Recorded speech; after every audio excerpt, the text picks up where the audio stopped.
My YouTube family, कैसे हैं आप लोग। उम्मीद करती हूँ आप लोग सब ठीक होंगे। वैसे मेरी तबीयत कुछ दिनों से ठीक नहीं थी, इसलिए मैं स्टोरी नहीं सुना रही थी। तो चलिए आज शुरू करते हैं। बहुत ही दिलचस्प स्टोरी है ये। आप लोग सुनेंगे तो शायद आप लोगों को बहुत मज़ा आने वाला है आगे। तो प्लीज़ मेरे चैनल को लाइक सब्सक्राइब कर ले। तो चलिए शुरू करते हैं।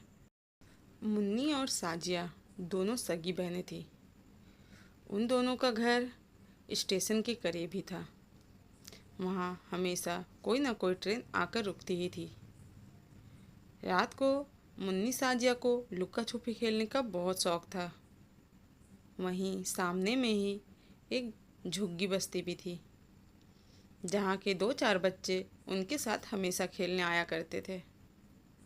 मुन्नी और साजिया हमेशा उन बच्चों के साथ लुका छुपी खेलते थे। एक दिन जैसे ही लाइट गई तो मुन्नी ने साजिया को कहा, साजिया चल ना लुका छुपी खेलते हैं, बड़ा मज़ा आएगा। हाँ मुन्नी ठीक है चल, उन बच्चों को भी बुला लेते हैं। हाँ।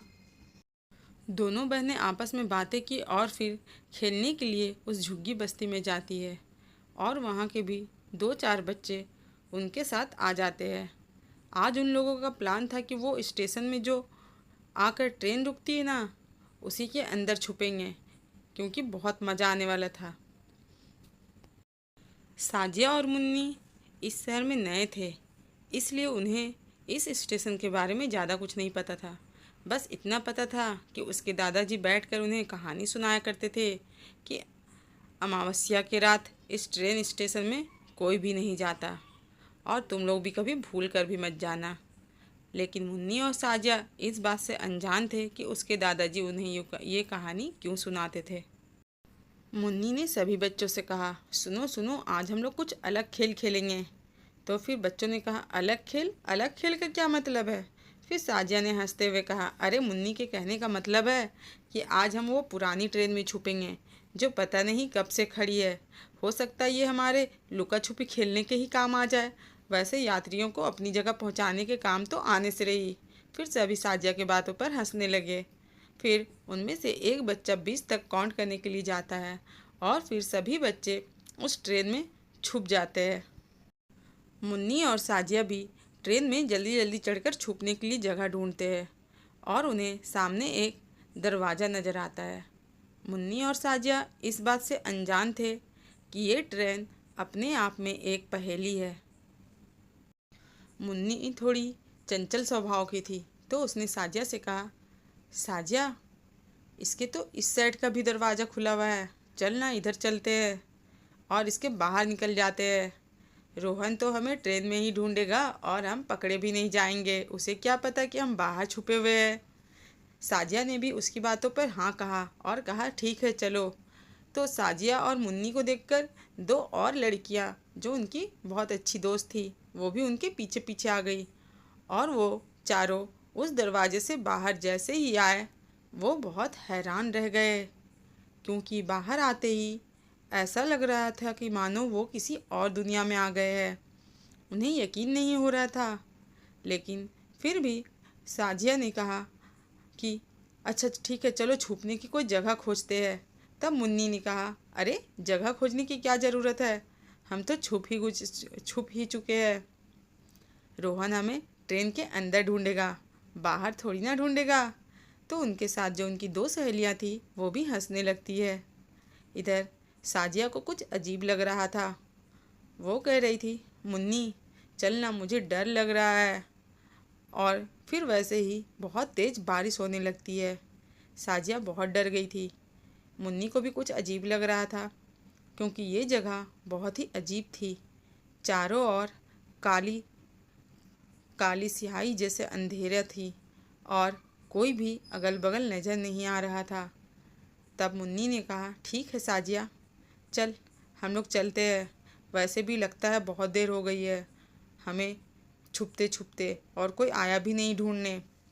लेकिन उन्हें क्या पता था कि वो लोग जहाँ से आ गए हैं वहाँ से निकलना अब उनके लिए नामुमकिन सा होने वाला है।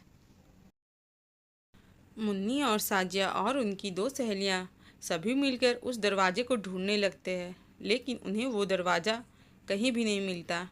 और वो जिस ट्रेन से इस दुनिया में आए थे, वो ट्रेन अब एक बस कांच की पतली सी दीवार बनकर रह गई थी।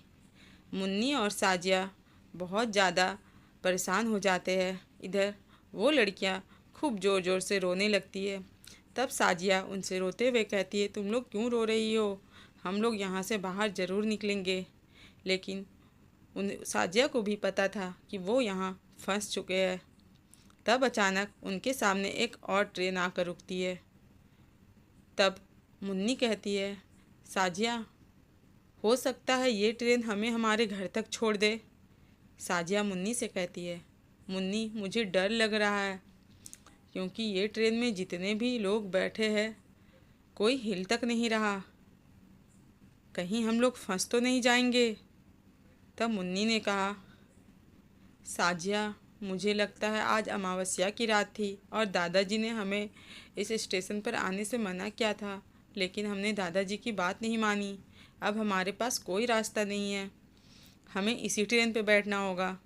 फिर वो दोनों बहनें और वो दोनों लड़की उस ट्रेन पर चढ़ गए। वो लोग जैसे ही ट्रेन पर बैठे, ट्रेन चलने लगी। मुन्नी और साजिया और उन दोनों लड़कियों को बहुत डर लग रहा था, क्योंकि उनके अगल बगल जितने भी लोग थे, ना तो वो कुछ बोल रहे थे और ना ही कुछ कर रहे थे। सब चुपचाप बैठे हुए थे। तभी उन्हीं के बगल में एक छोटी सी लड़की, जो उन्हीं की हम उम्र थी, वो आकर कहती है, तुम लोगों को कहाँ जाना है? तुम लोग कहाँ से आए हो? क्या तुम लोग भी हमारे शहर चल रहे हो? तब मुन्नी ने उससे झिझकते झिझकते पूछा, तुम्हारे शहर मतलब? हम लोग तो कहीं और से आए हैं और हमारा घर भुला गया है। तब उसने कहा, अच्छा, तुम्हारा घर भुला गया है? वैसे भी यहाँ पे जो भी आता है एक बार फिर वो वापस नहीं जाता। मैं बहुत पहले आई थी और यहीं पे रह गई। तब साजिया ने कुछ हिम्मत करके पूछा, क्या हम भी यहीं पे हमेशा के लिए फंस जाएंगे? तब उस लड़की ने कहा, मुझे तो एक चीज़ पता चली है इतने दिनों में रहकर, यहाँ एक घर है जो उन आत्माओं का घर है, जहाँ पे इस दुनिया से बाहर जाने के लिए एक चाबी रखी हुई है, लेकिन उसे निकालना उतना आसान नहीं होगा। तब मुन्नी ने कहा, हम अपने घर जाने के लिए कुछ भी करेंगे। तो उस लड़की ने कहा, ठीक है, मैं तुम लोगों के साथ ही बैठ जाती हूँ और इधर अगल बगल किसी को कुछ भी मत कहना, क्योंकि तुमने अगर किसी से कुछ भी कहा तो सब तुम्हें अपने साथ ले जाने के लिए झगड़ा करने लगेंगे। साजिया चुपचाप हो गई और मुन्नी से कहा, मुन्नी, तुम अब कुछ मत कहना। बस थोड़ी ही दूर बाद ट्रेन रुकती है और फिर वो लड़की उनसे कहती है, यहीं पे उतरना है। तब मुन्नी कहती है, ये तो एक जंगल है, यहाँ घर कहाँ है? तब वो लड़की कहती है, अरे तुम उतरो तो सही, मैं तुम्हें जहाँ लेकर जा रही हूँ तुम मेरे पीछे पीछे आओ। मुन्नी और साजिया और वो दो लड़कियाँ सभी उसके पीछे चलने लगते हैं। वो लड़की उस जंगल से होते हुए एक सुनसान इलाके में पहुँच जाती है, जहाँ घर तो थे, लेकिन घर बहुत ही अजीब आकार में थे। साजिया डरते हुए कहती है, ये क्या है? ये तो बहुत अजीब सा घर है, ऐसा लगता है इसमें कोई नहीं रहता। तब उस लड़की ने कहा, अरे ज़रा धीरे बोलो, यहाँ पे बहुत कोई रहता है जो तुम्हें अपनी आंखों से दिखाई नहीं देगा। यहाँ के लोग बहुत अजीब है। मैं बहुत दिनों से यहाँ पे फंसी हुई हूँ और मैं यहाँ से निकलने की बहुत कोशिश कर चुकी हूँ, लेकिन नहीं निकल पाई। तब मुन्नी कहती है, लेकिन मैं वो चाबी लेकर रहूँगी, क्योंकि मुझे अपने घर जाना है। फिर वो चारों छुपते छुपते उस लड़की के पीछे पीछे उस घर के अंदर जाते हैं। घर का अंदर का नज़ारा बहुत ही अजीब था। एक बहुत बड़ी सी मूर्ति रखी हुई थी और मूर्ति के चारों ओर कुछ लोग बैठकर कुछ हवन कर रहे थे। तब साजिया ने कहा, यहाँ तो कुछ लोग हवन कर रहे हैं, अब हम अंदर कैसे जाएंगे? और वो चाबी कहाँ है? तब उस लड़की ने कहा, वो चाबी इसी मूर्ति के पास है। यहाँ पे कोई हमेशा कोई ना कोई रहता ही है जो उस चाबी की रक्षा करता है, क्योंकि वो चाबी इस दुनिया से उस दुनिया तक जाने का एक दरवाज़ा है। तभी मुन्नी कहती है, तुम्हें इतना कुछ कैसे पता? तब वो लड़की कहती है, क्योंकि एक बार मैं भी खेलते खेलते इस दुनिया में गलती से आ गई थी और मेरे दोस्त मुझसे कहीं पीछे छूट गए। तब मैं केवल 5 साल की थी और आज मेरी उम्र 12 साल है। तो सोचो, मैं इतने दिनों से यहीं पे रह रही हूँ। फिर साजिया ने कहा, ये लोग कौन हैं और ये इतने अजीब क्यों हैं? तब उस लड़की ने जो बताया वो सुनकर साजिया और मुन्नी दोनों दंग रह गए। उस लड़की ने बताया, ये एक आत्मा की दुनिया है जहाँ हमारी आत्मा भी कैद हो चुकी है, जहाँ लोग ना तो मरे हुए हैं और ना ही जिंदे। ये उन दोनों के बीच की दुनिया है। ये हमारा एक बहुत ही बुरा अनुभव है। फिर मुन्नी कहती है, मैं जाती हूँ। जब ये लोग हवन में पूरी तरह से डूब जाएंगे तब मैं चुपके से जाकर वो चाबी ले लूँगी। तब उस लड़की ने कहा, लेकिन बिल्कुल भी आवाज़ मत करना, वरना ये लोग तुम्हें जिंदा चबा जाएंगे और डकार भी नहीं लेंगे। मुन्नी बहुत डर गई थी उस लड़की की बात सुनकर, लेकिन साजिया ने उसे हिम्मत दी और कहा, मुन्नी, हम अपने घर ज़रूर चलेंगे और बेचारी इन लड़कियों को भी हम अपने साथ लेकर चलेंगे।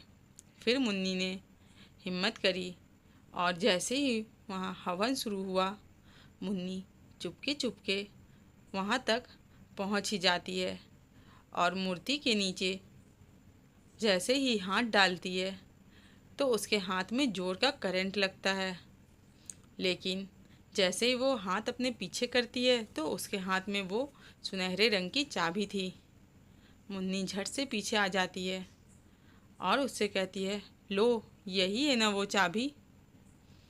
मुन्नी के चाबी देते ही वो लड़की ज़ोर ज़ोर से हंसने लगती है। उसकी हंसी से मानो ऐसा लग रहा था कि चारों ओर वो हंसी गूंज रही हो। साजिया और मुन्नी बहुत डर जाते हैं और वो लड़कियां भी। वो कहते हैं, तुम ऐसे क्यों हंस रही हो? बताओ, तुम ऐसे क्यों हंस रही हो? तब वो लड़की जो कहती है, साजिया और मुन्नी उसे सुनकर दंग रह जाते हैं। उनके पैरों तले ज़मीन ही खिसक जाती है। वो कहती है, मैं कोई आम इंसान नहीं हूँ। मैंने तुम्हें सच तो बताया, लेकिन अधूरा। ये आत्मा और जिंदा लोगों के बीच की दुनिया है और मैं इन लोगों में से ही एक हूँ। हम लोग बहुत दिनों से कोशिश कर रहे थे इस दुनिया से बाहर जाने की, तुम्हारी दुनिया में, लेकिन हम वो चाबी नहीं छू सकते थे। केवल वो चाबी इंसान ही छू सकते थे। इसलिए हमने तुम्हें अपनी दुनिया में एक चारा बनाकर लाया ताकि मुझे ये चाबी मिल जाए और मैं और बाकी मेरे सभी साथी तुम लोगों की दुनिया पे राज कर सके। मुन्नी और साजिया मानो जैसे उसकी बात सुनकर जम से गए हो। साजिया ने कहा, मुन्नी, हमसे तो बहुत बड़ी गलती हो गई है। तभी वहाँ बाकी जितने लोग थे सभी उठकर खड़े हो जाते हैं और ज़ोर ज़ोर से हंसने लगते हैं। और फिर देखते ही देखते उस लड़की का आकार एक भयंकर शैतान के रूप में बदल जाता है। मुन्नी और साजिया बहुत डर गए थे। मुन्नी ज़ोर ज़ोर से रोने लगती है। मुन्नी के सब्र का बांध टूट चुका था जो उसने काफ़ी देर से अपने अंदर संजोए हुए था। मुन्नी कहने लगती है, साजिया, अब हम कभी अपने घर नहीं जा पाएंगे। क्या हम इस जंगल में ही कैद होकर रह जाएंगे? क्या हम यहाँ से कभी निकल पाएंगे? साजिया कुछ नहीं कहती और उसके आंखों से आंसू टपक रहे थे। वो सोचती है, पता नहीं हम कब इस दुनिया से बाहर जाएंगे। इधर साजिया और मुन्नी उस आत्मा की दुनिया में कैद हो चुके थे और गलती से ही सही उन लोगों ने वो दूसरी दुनिया का दरवाज़ा उनके लिए खोल दिया था। तभी मुन्नी को याद आता है उसके दादाजी ने उसे कुछ दिया था। तब मुन्नी जल्दी से अपने बाएं हाथ के स्लिप को ऊपर करती है तो वहाँ पे उसे एक ताबीज़ बांधा था उसके दादाजी ने और कहा था, ये ताबीज़ जब तुम किसी बुरी शक्तियों में फंस जाओ तो उस खोल कर उसे दिखाना तो वो बुरी शक्तियाँ तुमसे पीछे हट जाएंगी। तब मुन्नी जल्दी से वो ताबीज़ खोलती है और उस लड़की को आवाज़ देती है, कहती है, सुनो, तुमने हमें यहाँ कैद तो कर लिया है, लेकिन तुम्हें पता है क्या, मेरे पास कुछ है तुम्हें देने के लिए।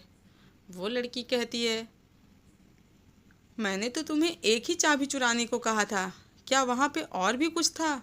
तब मुन्नी कहती है, हाँ, वहाँ पे और भी कुछ था जो मैंने तुम्हें नहीं दिया। अब तो हम यहाँ पे कैद ही होकर रह चुके हैं, तो क्यों ना मैं तुम्हें वो दे दूँ। तो वो लड़की जैसे ही हाथ आगे करती है, मुन्नी झट से अपनी ताबीज़ उसके हाथ में दे देती है।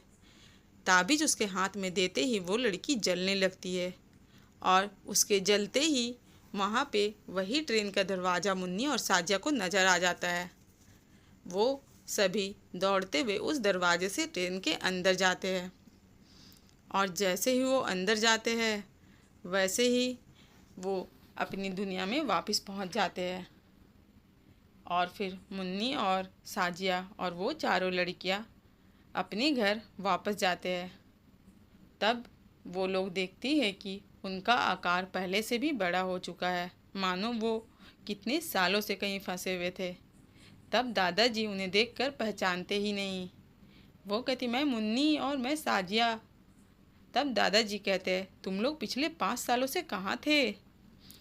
तब मुन्नी और साजिया को समझ आता है कि वो पिछले 5 साल से वहाँ फंसे हुए थे, लेकिन वो दोनों अल्लाह का शुक्र करते हैं कि वो उस दुनिया से बाहर वापस अपनी दुनिया में आ गए। फिर वो दादाजी को सारी कहानी बताते हैं। दादाजी उनकी कहानी सुनकर समझ जाते हैं कि जिस दुनिया में जाने के लिए दादाजी उन्हें मना कर रहे थे, वो दुनिया इन लोगों ने देख ली है और वहाँ से होकर भी आ चुके हैं। और कहीं ना कहीं गलती से उन शैतानों के लिए इस दुनिया का एक लौता रास्ता, जिसकी चाबी दादाजी ने अपने टाइम पे उस मूर्ति के नीचे छुपाई थी, मुन्नी ने गलती से उस लड़की को दे दिया है। लेकिन दादाजी ज़्यादा कुछ नहीं कहते और मुन्नी और साजिया को गले लगा लेते हैं। अब आगे की कहानी में क्या वो आत्माएं यहाँ इस दुनिया में वापस आएंगी? क्या वो सच में जल गई थी या फिर अभी कहानी बाकी थी? तो प्लीज़ मेरे चैनल को लाइक सब्सक्राइब ज़रूर करें। Thanks for watching.